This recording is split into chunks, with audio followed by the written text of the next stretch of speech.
Good morning. This is Dr. S. Prince Samuel, working as Assistant Professor in the Department of Biomedical Engineering at SNS College of Technology, Coimbatore.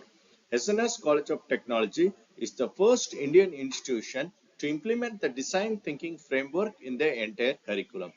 In today's class, I am going to briefly explain about the evolution of telemedicine. So, what is telemedicine? Before going into this term telemedicine, we have to see the empathy part related to the term wearable systems. Because the term wearable system means the devices which are associated with our human body to monitor the different kinds of medical parameters. For example, what are the constraints, what are the difficulties faced by the patients, what are the difficulties faced by the doctors in diagnosing the problems. So there becomes about the empathy part. Some kinds of wearable battery operated devices are available in the market to monitor the medical parameters. So, what is telehealth technology? The telehealth technology is revolutionizing the healthcare by using digital technologies to provide remote access to medical devices. This includes a wide array of tools. For example, particularly after the pandemic period, the post-COVID session, everything is being digitalized. The medical field is completely being digitized. Day by day, different kinds of instruments are being invented.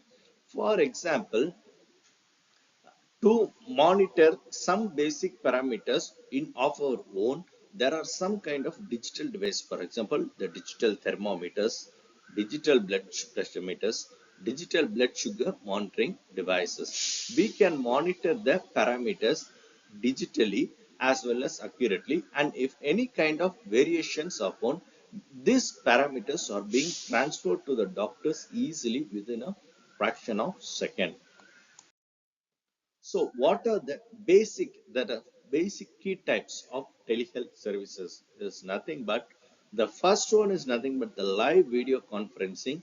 The second one is nothing but the remote patient monitoring.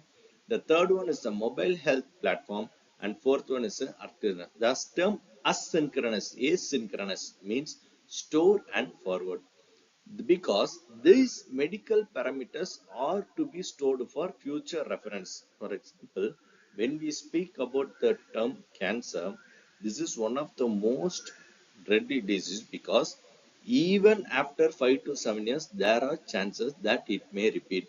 So for example, if a person, for example, we speak about a uterus cancer, the uterus same part, the same place needs to be scanned even after 5 years, because there are chances the reoccurrence of cell takes place in the same location. So the CT scan images, the MRI scan images, they are to be stored for future references. So what are the benefits of telehealth technology? Is nothing but expanded access, safer care, reduced cost, and improved coordination. Because here the patients, through the video conferencing techniques, they can get the prescription from the doctors easily. It is not mandatory for all the diseases to get treated in the hospitals only.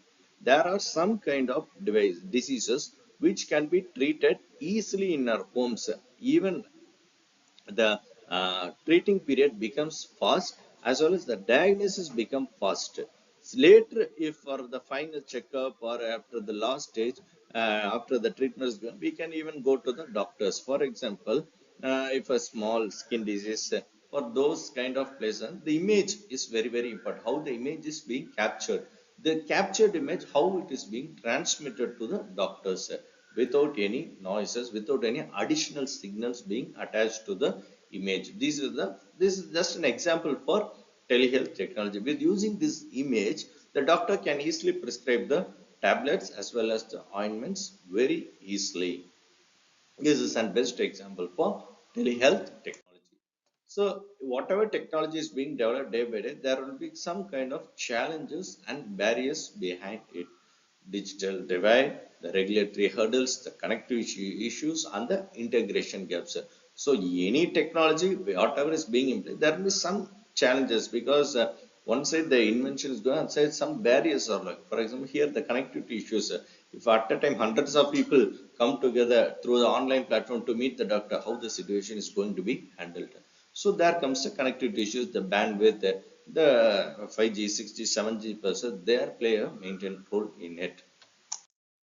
So preparing patients for telehealth was the awareness to the telehealth technologies to be given to all the public. Then only this type of technologies will be widely used by the people, particularly in the rural areas also. This has to be developed. So this graph shows the recent trends in the market. The US healthcare system, they developed this telehealth platform to wide large extents in a quicker point of time.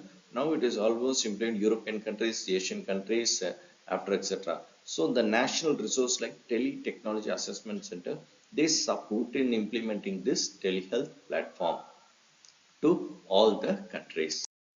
So, what are the real world applications in simple, I can say, virtual consultations, remote monitoring, mobile apps, and the facilitated visit. These are the four main applications of this telehealth technologies.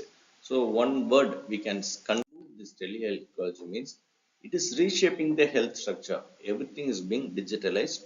The wearable health devices will be available in our homes to monitor the parameters. The monitored parameters, the reports will be sent to the doctors easily and the treatment will be done at a quicker cost. Thank you.